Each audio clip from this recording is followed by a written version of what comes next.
Welcome to Mind Love, episode 21. Today's episode is about the power of mental pattern disruption and short bursts of meditation. The more frequently that we interrupt the old subconscious programming, the more effective we can be at changing the thought patterns that are really the basis of what's happening in our exterior lives. Turn up your frequency with Mind Love. Bite-sized brain hacks for seekers, dreamers, and doers. It's time to give your mind a little love with your host, Melissa Monti.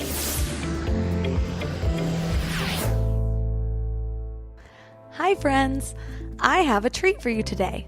One of my most listened to episodes is episode 15, The Secrets of Resilience with Cheryl Hunter. Cheryl introduced me to Dina Proctor, who is our guest today. She's the creator of the 3x3 meditation method and best-selling author of a book called Madly Chasing Peace: How I Went from Hell to Happy in 9 Minutes a Day. After hitting her emotional rock bottom, she kind of unintentionally created a process called 3x3 meditation, which is 3 minutes 3 times a day. It enabled her to transform every aspect of her life, from weight loss and banishing addictive cravings to reconstructing relationships. This simple but incredibly effective method has even gained the support of Jack Canfield and Dr. Bruce Lipton. If you don't know who they are, they're kind of a big deal, and we'll cover it in this episode, so don't worry. Dina now helps thousands of people around the world transform their lives, so I'm super stoked to have her in our inner circle today. 3 key things we will learn are how our preconceived notions of what we should be doing are getting in the way of our own growth, the science behind why these shorter bursts of meditation are so effective, and 3 tips for creating an individual practice that not only works but is also sustainable. But before we welcome Dina to the show, I want to invite you all to sign up for the Morning Mind Love. You get short daily reminders of your own beauty, worth, and power, so you start each day with a positive mindset and keep your vibes up between episodes. To sign up, all you have to do is visit mindlove.com and sign up right there on the homepage. Plus, you'll get some amazing free gifts when you do. First off, you get our Power List booklet. It's a free booklet that's based on proven principles from the most successful people and some of our favorite guests. Plus, you get a free guided affirmation meditation set at the miracle tone of the solfeggio scale. If you don't know about it, it's basically a specific tone that's said to help you attract love, health, and abundance. We're all energy, so learning to work with our frequencies can be very powerful. Listeners have been absolutely loving the Morning Mind Love, by the way. My listener of the week, Ashley, said that the Morning Mind Love is so sweet and really does make me feel good enough and beautiful and motivated. So thank you so much for that, Ashley. So just head to mindlove.com to sign up, or if you're out and about, text the word morning to 444-999. Again, that's morning to 444-999. And now let's welcome Dina Proctor to the show. Thank you so much, Melissa, for having me. I'm really looking forward to our little chat. In your story, you had to reach a bottom before you even knew there was something to climb your way out of. What was that rock bottom and how did you get there? In 2008, when I started going through this kind of, amazing transformation, I was in my early 30s, and I had spent my 20s in and out of clinical depression. In my early 20s, I was diagnosed with major depressive disorder, and I believe that I could have been diagnosed with that in college and probably even in high school. Like, I was just always had what I call this emotional black hole inside of myself. And I, in my 20s, going to different doctors and therapists and group therapy and one-on-one therapy and different medications, even experimental medications that weren't on the market yet. Like, I was trying everything to try and heal from this clinical depression and from the anxiety that I had. And I was, moving around a lot too. I was changing jobs and changing boyfriends and getting new cars, like anything to try and fill that hole inside of myself. And as I kept moving around and making all these changes and trying all these things, nothing was hitting the mark. And it would frustrate me and get me into an even deeper depression. In my later 20s, after years of trying to do something about this and nothing working, I discovered alcohol.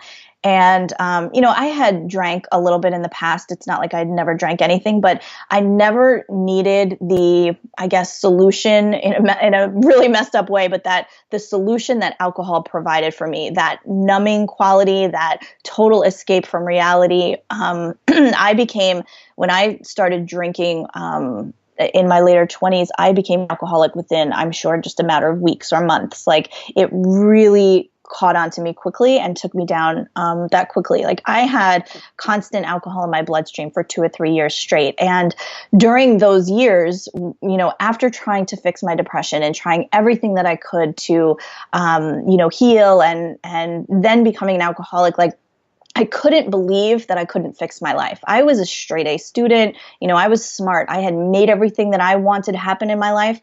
I had done all of that. And I couldn't believe that, first of all, I couldn't stop drinking. And second of all, that I couldn't dig my way out of depression. And I was going to bed every night crying and just saying, if I don't wake up in the morning, that's really okay with me. It just didn't seem like anything would ever get any better. And after being an alcoholic for a couple of years, I was doing things that I couldn't even imagine myself doing. Like, I was stealing money from people that I knew. I was waking up next to all these people I didn't even remember their name. Like, I just had so much shame about who I had become and how I couldn't fix myself in my life that I ended up planning a date for my own suicide. Like, that was really my rock bottom point. And that was at the end of 2008 is when I hit that rock bottom.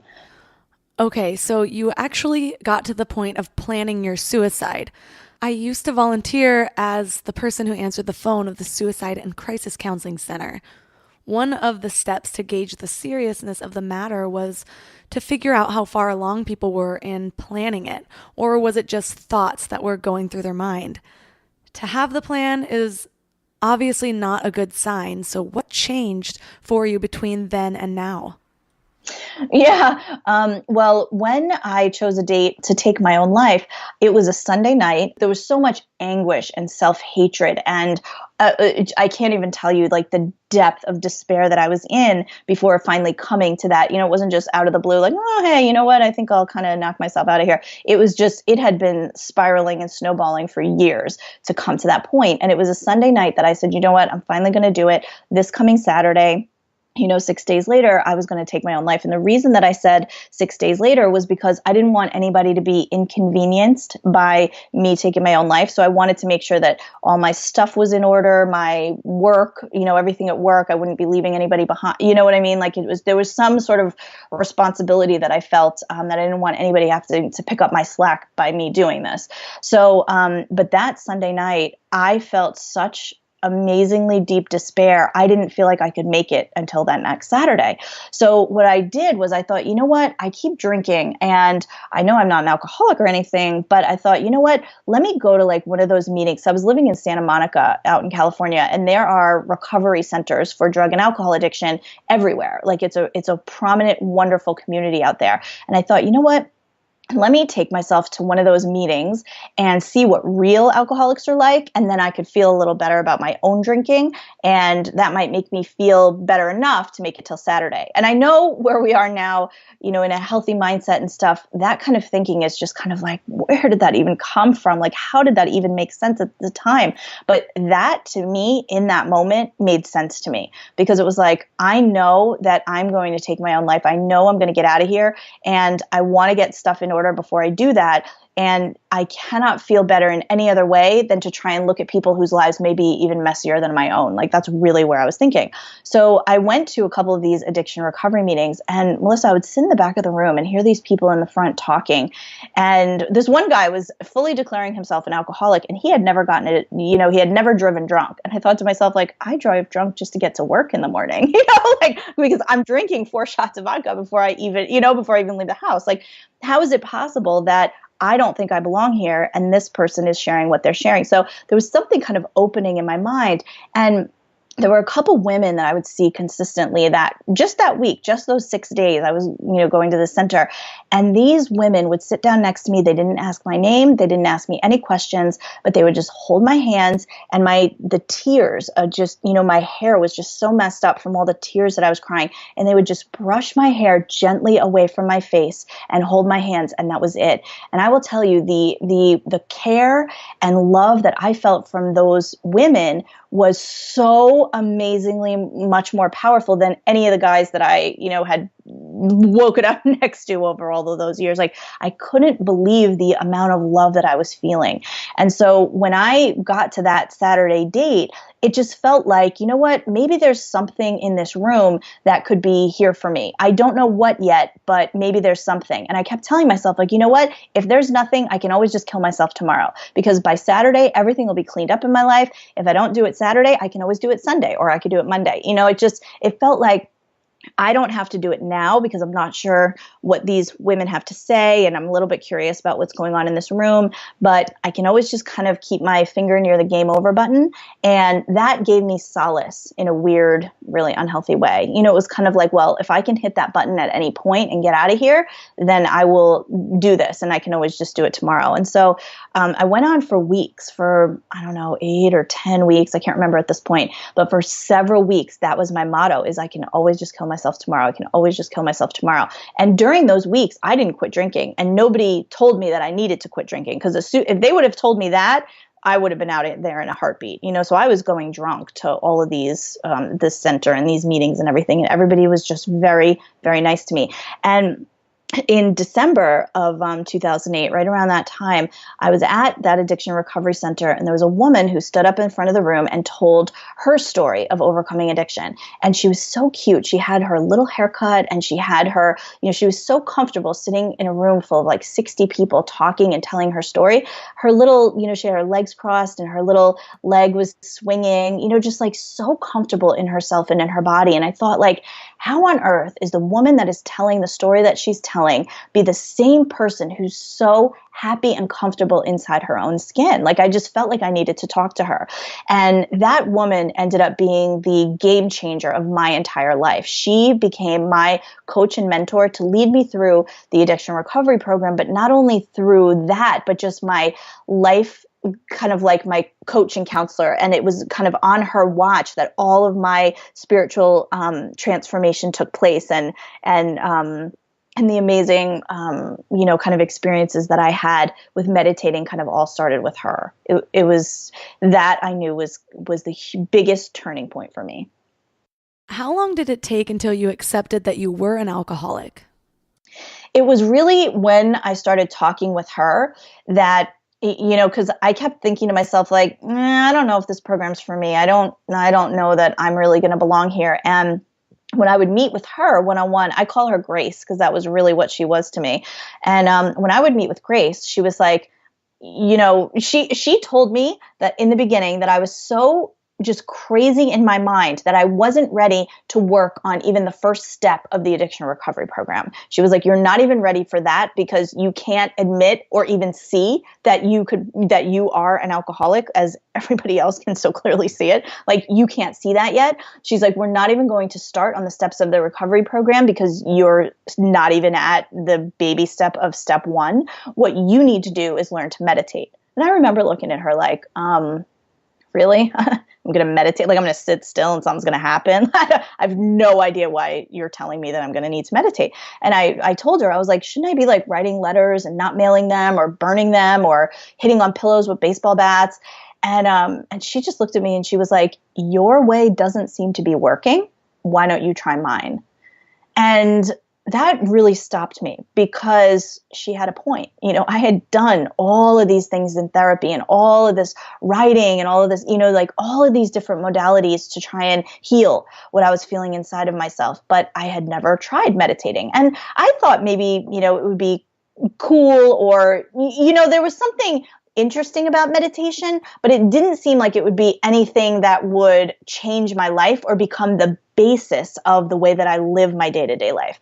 And so since meditation was the only thing that I hadn't tried, and because I was so just nuts that I couldn't try any, I wasn't ready to do anything else at the time. I just asked her, like, okay, what do I do if I want to meditate? I just thought it was ridiculous to try it, but at the same time, she had a point. It was something I'd never done before. And so her specific instruction to me was to sit still every morning for 20 minutes and focus on my breathing. And I thought, well, it's really not going to do anything, but it also doesn't sound hard, so I'll do it.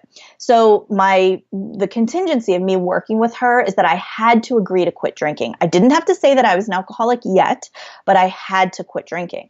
And so I would check in with her every single day. I didn't drink today or whatever like that. And so the first days that I started meditating were also the first days that I quit drinking. And so I was going through withdrawal symptoms. So when I sat that first morning and put my timer on to meditate for 20 minutes, I sat still, and I didn't realize I didn't really ever sit still before then. I either had a TV on or a movie on or music on, or I was talking to somebody or, whatever, but I never really just sat still in silence. So I put the timer on for 20 minutes, and my body, because of the stillness that I wasn't used to and because of the withdrawal from the alcohol addiction, I just started shaking and sweating, and it was really sort of uncontrollable. Like my body was just like tremoring and just sweating, like sweating out toxins, or I don't even know what the sweat was all about, but that was happening to me. So it was kind of like in the fetal position because it was very uncomfortable in my head to kind of sit up straight. So after about 3 minutes of the 20, it was supposed to be for 20 minutes. After about 3 minutes, it became intolerable for me to sit still anymore. It just physically, emotionally, mentally, I could not sit still any longer. So I looked at my timer and I saw that I still had 17 minutes left. And I was like, I don't care because I can't do this right now. I was like, just put it to the side. And a couple hours later, it nagged at me like, all she told me to do was 20 minutes. I only did 3. Like maybe I could set it for 17 and see if I could make 20 minutes total, So I sat down again and I tried it again. I put it on for 17 minutes. And again, at that 3-minute mark, after shaking and sweating, I turned over the timer and I saw only 3 minutes had gone by. So what happened was for those few days, I did like 3 minutes several times a day so that I could make the 20-minute total. And when I told her that, when I was checking in, I thought she'd be mad at me. I thought she'd be like, what's wrong with you? You can't even sit still for 20 minutes. She just said, whatever you can do is great. Just don't drink and just keep it consistent. This is really important because so many people put pressure on themselves for not meditating right. Like they have to go for 20 minutes or they have to meditate twice a day. I have a few favorite meditation apps, but one of those is 10% Happier. And their whole stitch is that you only need 1 minute a day. You can obviously go beyond that, but first of all, you have to start somewhere. And second of all, even just that disruption of the natural flow of mind can be hugely powerful because let's be honest, we're all human and we have that tendency to spiral to the negative. Whether it's 3 minutes, 1 minute, a walking meditation, or even just meditating in line at the grocery store.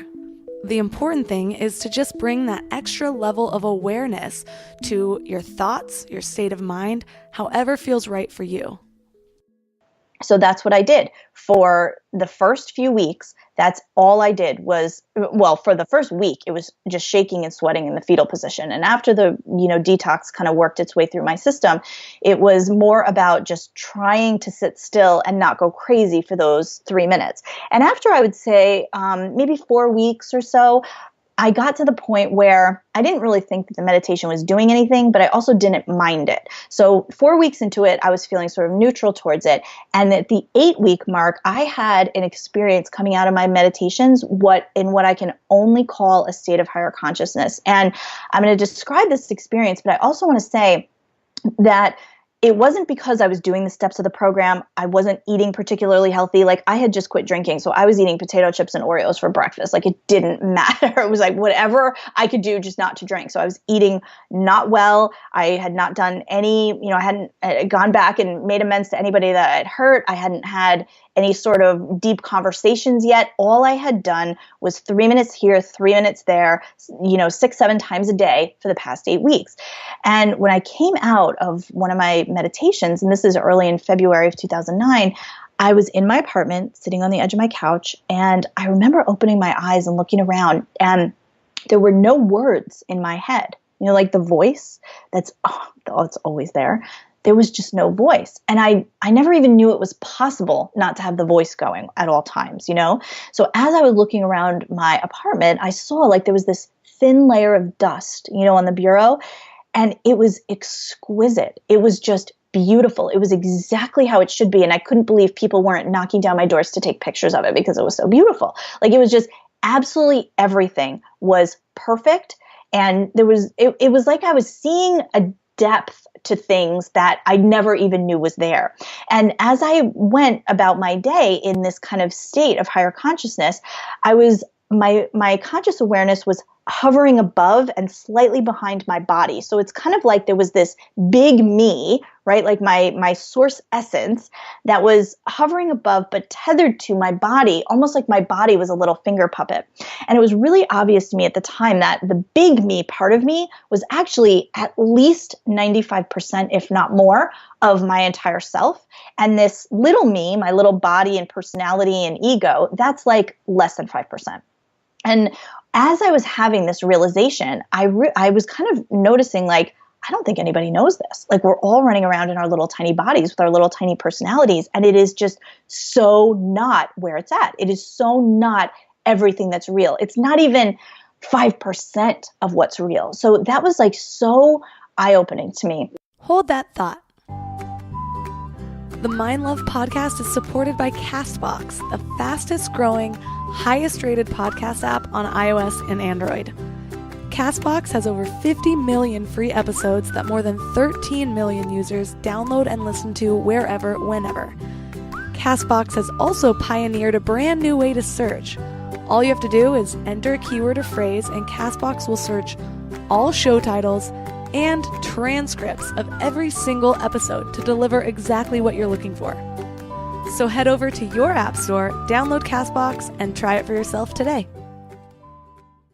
While you were in that state of higher consciousness, what were the biggest things that you learned or came to understand? One is that there's no such thing as time. And it was just so laughable that we think time is real. And I can understand why we think time is real, but it doesn't have an essence to it. There's no such thing as time. And the second thing was that in my little human personality body, that is only a mirror reflection of how well I am allowing I call it big me, the big me energy to flow. If I am 100% allowing it, everything in my life and in my body is going to reflect that. It's going to be full of love. It's going to be full of health and abundance and peace and all of those things. But if I'm pinching myself off from that greater, kind of source, then I'm going to notice sickness or, lack of abundance and those sorts of things in my relationships and in my financial status and all those sorts of things. So it was so obvious to me, no such thing as time, and that everything in my physical world, my body, my relationships, my financial situation, without exception, is a mirror reflection of the relationship I have with that which is greater than myself. And so that state of consciousness lasted for about 3 days.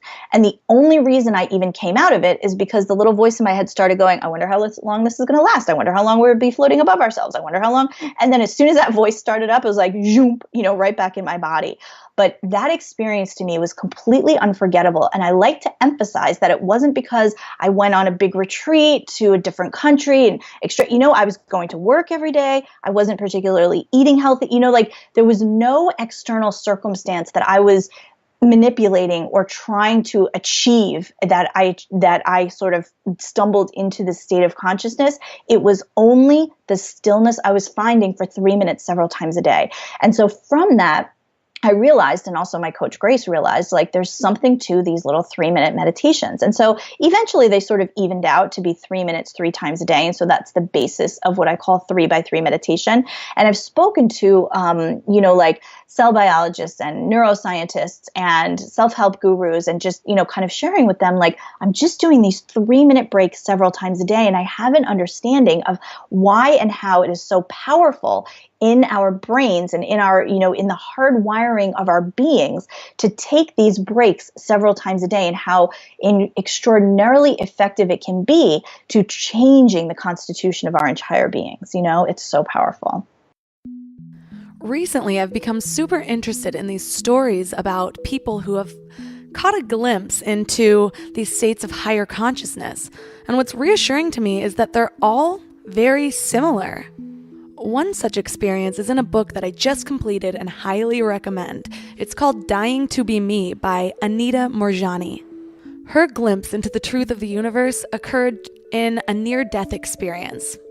These same universal truths became apparent to her, and when her body was revived, it actually cured itself of cancer within several days' time. Her account does back up Dina's statement that our experience here on the physical plane is a reflection of that connection to higher consciousness or spirit. Dina, when you are still in that state of higher consciousness, you're experiencing gratitude for everything around you and you feel like you're floating. What was it like interacting with other people? It's interesting because when I was in that state, it didn't feel amazing or extraordinary. It felt like that was normal, but it felt like I was in on the real normal, if you know what I mean. So I wasn't running around being like, oh my gosh, you guys have to be in this state. Like, it wasn't extraordinary because for the way that I guess my spiritual muscle had been worked for those 3 minutes, several times a day for 8 weeks, it was just like the next step of stepping into, you know what I mean? So I didn't have this feeling that it was extraordinary until I came out of it. And then I was like, oh, dang, that was really cool, But while I was in it, it just felt like I knew I was in a depth of, normal is not the word, but a depth of the realism of life that I knew many people weren't privy to. And as I would focus on something, like even at work, the phone would ring or, talking to the people that I worked with, like my attention would be so fully absorbed. Like I had this extraordinary ability to focus and to be efficient with stuff, because a lot of times we're not efficient because we're not focused. We're getting distracted with this and where was I and all this stuff. And so we have a lack of efficiency or productivity. And it was just like everything I put my mind on was an extraordinary focus. Everything I touched, even when I was brushing my teeth, I remember it was almost too like sensitive, it was like really pleasurable. It felt like a massage when I was brushing my teeth. And like even the clothes that touch my body every single day, it was like I could really feel the fabric, on my arms and on my legs. And it was like this heightened awareness thing. And as I was focusing on people, all I could see was the essence of love inside of them. Even if they were just complaining at me or talking at me or they had anger directed at me, I couldn't really see any of that. Or when a child is having a tantrum about something and or scared of the big purple monster in the closet that doesn't exist, you wouldn't be like, wow, what a dumb kid or any. It's just like, it's so endearing that they think that something is real that isn't. And that's how I felt when I was interacting with people that were, maybe not so happy or upset about something or whatever. I was like, oh my gosh, like all that's really real is the essence of love and the essence of peace. That is all that's really real. And it's kind of cute and endearing that we get so caught up in all of this other stuff because it's just so not real, like the purple monster in the closet. But it's not a place of being wrong or anything like that. It's just where you are. And I understand the kids that get scared of that. It's where you are and there's nothing wrong with that. But it's like, wow, I could really see that most, if not all, of the things that we get riled up and upset in our lives about there's just no essence to it. You know what I mean? The only essence is of goodness and of love and of peace. And as I would look at people and just have my entire 100% of my focus on them, it was like the finger puppet, like their bodies was doing whatever their bodies was doing, but I could kind of see through that into that heart, that soul essence energy, and I've not had a 3-day experience like that, at all since I've been that, but I have glimpses when I'm talking to people where I can be in that like heart space or whatever. So it's it's something that you can't forget when something like that happens, and you don't chase it and try to re-achieve it, but you remember it. It's like if somebody tells you a secret of how a magic trick works, that magic trick is not magic anymore to you, and you can't re-fool yourself into, oh my gosh, how did they do that? Because you understand how it works. And so that's how it is. If something upsets me, or if I get stuck in traffic, or I'm late for something, or whatever, like little annoyances of life, I can't get as upset as I used to about them, because I understand the bigger picture now. Like, it just doesn't have that. It's not that I don't have emotions anymore. I do, and I feel them fully, and they're not always happy and joyful and all of that. For the most part they are, but like, it's about being present with whatever the emotion is that you're feeling, and also recognizing that when we're feeling something that is less than peace or love or that inner freedom inside of ourselves, all we have to do is just recognize, like, wait a minute, I just got to open that tap so that, open the faucet so that that big me energy and essence and intuitive guidance can flow a little bit more. Because a lot of times we get so caught up in what we think is wrong and how we want to fix it that we're focused and we're facing the wrong way. Then if we just turn around and remember this is already inside of us, and if we can just let go of the upset that's going on and remember it's just a symptom, not a problem itself, but a symptom of just how connected or disconnected we are in the moment. We can reframe it like that.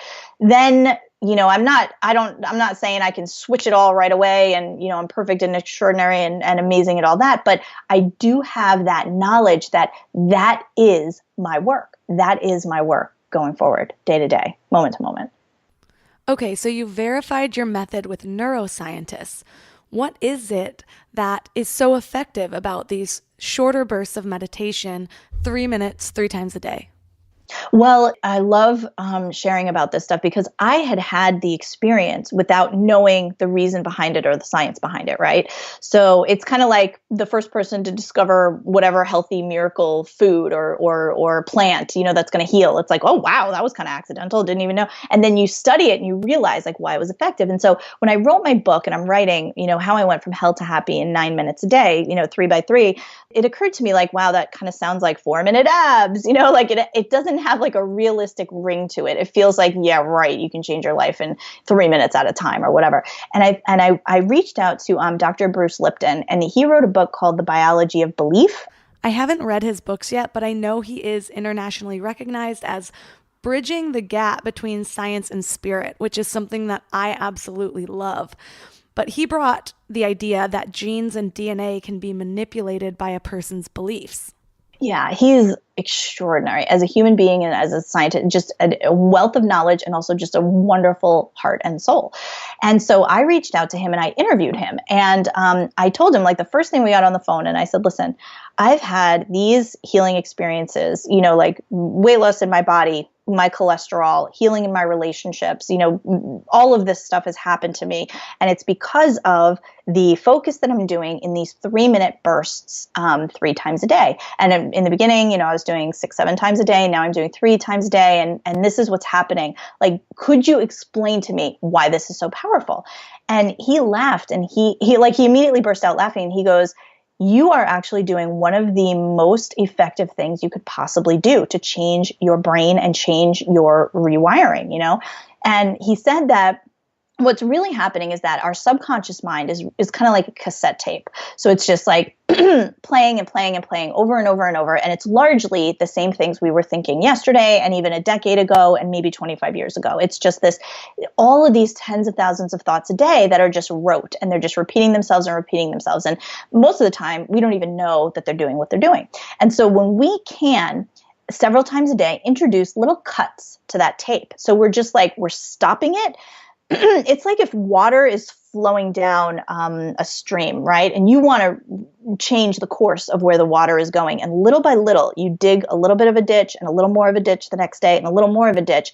Pretty soon, that second avenue that you're digging is going to be the path of least resistance for the water. It's going to become the new, most natural way for that water to flow. And that's really how he explained, I made up the water analogy, but he was explaining with the cassette tape thing. It's like you're putting these little cuts into your subconscious programming that you've had for years and years. And one day it's just going to all snap and break, and it's just not going to be your reality anymore. Like you keep, and I love that analogy of like the way that the water goes, it's like just one thing at a time, one day at a time, 3 minutes at a time. And as you keep it consistent, it becomes a new neural pathway in your brain. It literally rewires your brain. And I've seen from different sources that it's like, I don't know, 20 seconds, 30 seconds of thinking a pure focused thought, the neural pathways start to reflect that in your brain. It's measurable, scientifically measurable. I think that any method of meditation that works for somebody is extraordinary. If people sit for 2 hours in the morning or 20 minutes in the morning and that is powerful for them, I am all for it. 3x3 only exists because I couldn't follow directions, really. I don't think 3x3 is better or anything than any other method that's powerful for more people. But I do have that understanding that the more frequently that we interrupt the old subconscious programming, the more effective we can be at changing the thought patterns that are really the basis of what's happening in our exterior lives. I had an experience that ties to this whole disruption of subconscious thought patterns. Last year, I took a course on goal setting, and the first step was identifying my limiting beliefs. I had to carry around a notebook and write them down when they came up. I noticed how sneaky limiting beliefs can be. One of my favorite books, Psycho-Cybernetics, says that we spend 3 hours a day replaying one small occurrence or worrying about something that's going to happen in the future. For example, you might get in an argument with your friend. You picture what you say to her. You picture what she says to you back. Suddenly you're having this internal dialogue, and none of these things are actually coming from the other person. They're coming from your own fears and your own worries and the negative things that you think about yourself or that you think the other person thinks about you. But guess what? They're not real. Well, I started realizing my own limiting beliefs were directing these imaginary conversations I was having with people in my head that never even came to fruition. And this is just one of the many ways that your own limiting beliefs sneak up on you. It also sneaks up on you in procrastination, fear of starting, and even in limiting the love that you will allow into your life. Well, this goal-setting course had me writing these down when they came up, which made me ultra-aware, and I started to notice thought patterns that I didn't previously realize existed. The more awareness I brought to them, the more I was able to stop them in their tracks so they didn't actually affect the outcome of my next actions. Instead, my next actions became crossing them out and replacing them with something more empowering. And now, while I don't go as far as carrying around a notebook to write this down, I try to become aware when I am in thought loops, whether I'm driving or walking or standing in line, to just stop and be in stillness for a minute and recognize those thought loops for what they are rather than a piece of me. Yeah. Oh, I could totally see the power in that. I think that's amazing. Your book talks about the importance of surrender. What does that mean to you? Yeah. Surrender to me, it really just means totally letting go. And because so many times we are trying to manipulate an outcome, we're so attached to where we think things should be. And we try to work this or work that or manipulate this and manipulate that. And I don't mean in a bad way, not in a sneaky way, but just in a, ooh, what if I try this or what if I try that? Like we're using our minds to try and solve our problems or fix our lives when really intuitive guidance is way more effective and more powerful at doing that. It's kind of like that's where quantum leaps can happen rather than the little measured steps that can come when we use our logical, practical minds. And so for me, surrender, it's all summed up in one of the things, the very first thing that the woman I'm calling Grace taught me. She taught me what she calls or what's referred to as the set-aside prayer. And I didn't even believe in God when I first started meditating, so it's not like I was praying to a God or anything, but just the sentiment of it. It's enable me to set aside everything I think I know for an open mind and a new experience. And at first I wanted to say, like, what do you mean set aside what I think I know? I know that I know what I know. Like I just had this, what do you mean set aside what I think I know? And Grace explained it to me. It's like, she's like, I'm not telling you to get rid of every belief or experience you've ever had, but she's like, you need to put them to the side, because all of this stuff and all of these things that we think we know are, even if they're not wrong, they are in the way of something more powerful that could come through. So it's just sort of clearing the way. It's not getting rid of them. It's just taking focus off of them and saying, if there's another way to do this that I can't see right now, I'm open and willing to see it. And so that's where surrender started coming for me, was just in saying, I'm open to setting aside the way I think. I think I should be writing letters and burning them, or mailing, hitting pillows with baseball bats. Like, that's what I think I know I should do. But let me set that aside, because this woman in front of me has an idea that maybe is better than mine. Let me set that aside so that I can learn hers. And surrender to me isn't, you can't surrender like 98% or 5%. Like, you're either surrendered or you're not. And if you feel any sort of hint of little angst, it's not a full true surrender. When you are fully surrendered, it is just this dropping of this weight. It is this feeling of an absolute, thorough, complete 110% letting go. And when you feel that, that is when the space is created for that higher wisdom and intuitive guidance to kind of act through you.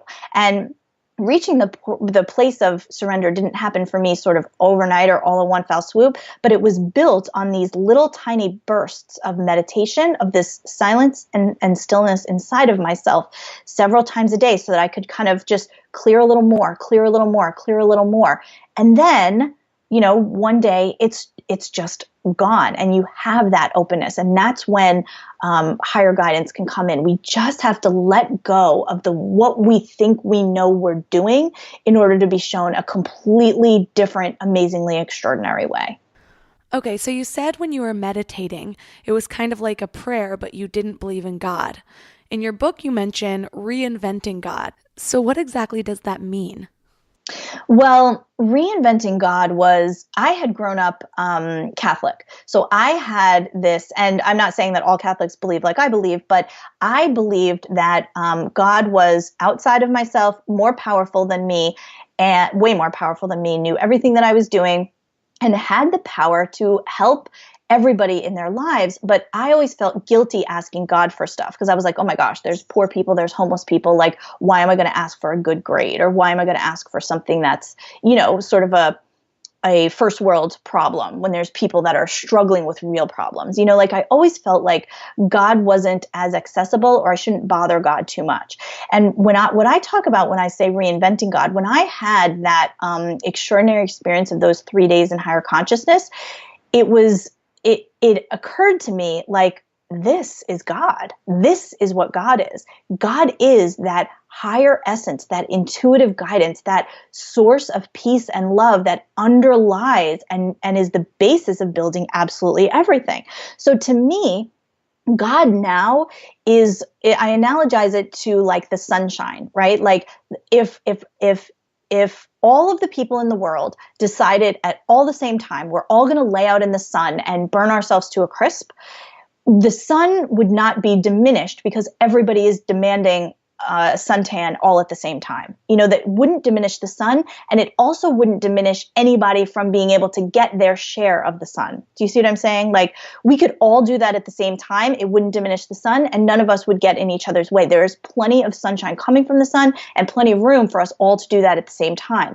So there's no limit to that. And that's really how I feel the God essence is now. So everybody who wants to have access to God, it's always there. It's about opening it up, turning on that faucet, listening to that signal, tuning in to that broadcast, however you want to say it. So for me now, it's this infinite, always flowing energy, but it's also not, I don't feel like the sun is efforting to get us sunshine. It's just being the sun, and sunshine benefits us. And so it's like the God source energy is just being the God source energy, and we can choose to tap into it, or we don't have to tap into it. And it's okay whether we do or whether we don't. Like, it's really okay. But once we learn to do that, it kind of becomes like, oh my gosh, why would I ever want to live any other way? This is extraordinary.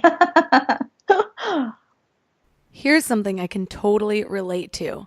I've spoken about it before, but I was raised very Christian. There was something about the Christian beliefs that felt more disempowering to me. For my mom, that's a completely different story. Everything about the way the Christian religion is laid out feels very connecting and empowering for her, but for me, not so much. What's also interesting to note is that religions in different parts of the world tend to balance out what they get from their culture or society. And what I mean by that is that in Western society, we have a democracy. So it's interesting that we have a more one God belief system, whereas a lot of more monarch societies tend to have multiple gods. It's the yin to the yang. In the end, I believe that just like with everything in life, you need to find what works for you, what empowers you. Given that so many people struggle with these 20-minute meditations, I'm guessing that the 3x3 meditation method could be pretty accessible to most people out there. And your method and book were endorsed by Jack Canfield, author of Chicken Soup for the Soul, which I'm sure most of us are familiar with. How did you become connected with him? Well, Jack is actually the reason that I have a book to begin with. He has been one of the most motivating forces behind any of this. I went on a Jack Canfield retreat a year or two before I wrote my book. And I actually didn't even really know who he was. I had just gotten a random email and I was like, do I want to go on a Neil Donald Walsh retreat or a Jack Canfield retreat? And it was more because I hadn't been on a retreat. And, it was like a year or two into my meditation and I just felt like I wanted to grow with it and I wanted to do, and so I ended up going on this Jack Canfield retreat and I had brought some of my writings and I had just written, it became chapters in the book, but I didn't know that it was going to be a book at the time. I just, it was like, just why don't you bring your writing? And while we were at the retreat, I said, hey, I brought some of my writing with me. Would it be okay if I shared it with you? And he's reading it and he's reading a few pages and he looks over at me and he's like, did you bring any more? And I was like, well, yeah, I have a whole ton right here. He's reading it. And he goes, did you bring more than this? And I was like, well, yeah. And he keeps reading it and he goes, this is really raw. And it has like a compellingness to it. Like I want to keep reading it. Your story is really, you're telling it in a way that I think could really help people. He's like, have you thought about turning it into a book? And I was like, well, not really. I mean, I don't know how to write a book and that's all I really have to say. You just read it. Like that's all my words, And he was like, well, if you leave this retreat and I get you an editor and, a person that can help coach you so that you can kind of do this, would you want to do that? And I was like, sure. Like, yeah, I mean, I guess so. It was kind of like a little bit of an accidental thing. And Jack was one of the first people, like when the book came together and I was emailing it to him and he knew right away, he was like, I want to, be behind this book and all of that. And so, he checks in on me once in a while. I'll get messages from him or little emails from him and have, check-in phone calls with him every once in a while. He just really believes in 3x3 and was such, not like I talk to him every day or anything like that. It's not that, but it was just to have somebody who is so successful believe in me and share their resources with me gave me that confidence. I didn't even know that I wanted to write a book. If you would have told me 10 years ago, oh, you're going to run and write a book and, stand in front of people on stage and tell everybody how you were a drunk and a thief and a liar, I'd be like, yeah, I don't even want that. I don't even want to write a book. Like if you would have told me the path that working with him launched me onto, I would have said, no, thanks. That's not what I really think I want.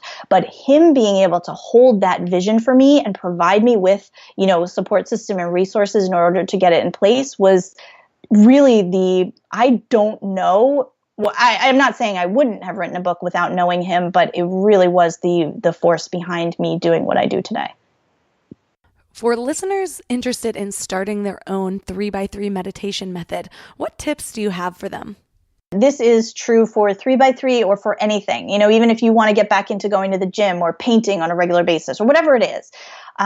It's really about not having hey, this is my day one of the rest of my life. That whole New Year's resolution mentality, I think sometimes backfires because as soon as we fall off the wagon with it or something, it becomes a failure and it has all of these things to it. So the first thing I would say is make it measurable. Take 7 days at a time and just commit to playing full out for 7 days at a time. So if you're going to start a 3x3 practice or whatever you want to start, just commit to playing full out, but only for 7 days at a time, because that's manageable and measurable, and you can do that. You can stick to it there. And the other thing with making like a 3x3 practice is putting reminders in your calendar or in your phone so that, if you forget, and it doesn't mean drop everything and meditate as soon as the reminder goes off. It means it's a memory jogger. It's just like, oh yeah, let me see where my afternoon meditation will fit in, like those sorts of things. And then also in starting a practice is using a timer, because a lot of times we sit down, especially if it's only for 3 minutes, and we think, okay, well, it's 12:58 right now. I'll stop at 1:01, and we're kind of peaking, and it's like, wait, did I start at 12:55 or 12:56? And we get completely distracted by trying to figure out how long we've been sitting there and where we have to be next. So if you put a timer on and turn it upside down, then you just trust that the bell will bring you out of it. And so you can lose yourself and have full focus in the meditation at that time. So those are just a few little tips, I guess, to get you started. That's a great tip, because setting a timer releases one more duty from our subconscious. Kind of like with our to-do list. When we're keeping a bunch of things in the back of our mind, they cause us stress. When we write them all down, even if we don't plan to get to them right away, just that act releases from our subconscious, and we're able to focus better on what we're doing right now. So for listeners who are resonating with this and your 3x3 method of meditation, where can they find out more about you? The main website is my name, dinaproctor.com. And you can also do Madly Chasing Peace, which is the name of the book, madlychasingpeace.com. It all points to the same place. And then you can find out all the links to everything that I do. I try to keep it all on one place on that website. As always, I'll have all of these links in our show notes at mindlove.com/021. One of my biggest takeaways from Dina's method is finding what works for you. I mentioned earlier in this episode that I just finished reading Dying to Be Me by Anita Moorjani. In her book, she mentions how much we're all trying to fit into these molds of these pre-built patterns that other people have created that worked for them. The problem with this can be that we're ignoring our own needs, or we feel like a failure when the idea of a 10-day silent Vipassana meditation retreat sounds like the worst thing in the world. But that doesn't mean you're a failure or you'll never reach enlightenment. We're all on our own path. And the important thing for me, at least for now, is finding what helps me connect with those deepest, highest parts of myself. If you didn't get the memo at the beginning of this episode, I want to remind you to sign up for the Morning Mind Love. You'll get short daily emails to remind you of your own beauty, worth, and power so that you can start each day with a positive mindset and keep your vibes up between episodes. So just head to mindlove.com and sign up right there on the homepage, or text the word morning to 444-999. That's morning at 444-999. Lastly, I want to thank Ashley L., my listener of the week, once again for your super encouraging email. I love hearing from all of my listeners, and your email made my day. And to the rest of you, thanks for giving your mind a little love today, and I'll see you next week. Thanks for tuning into Your Higher Frequency with Mind Love. Head to mindlove.com for a free gift to keep your vibes up until next week.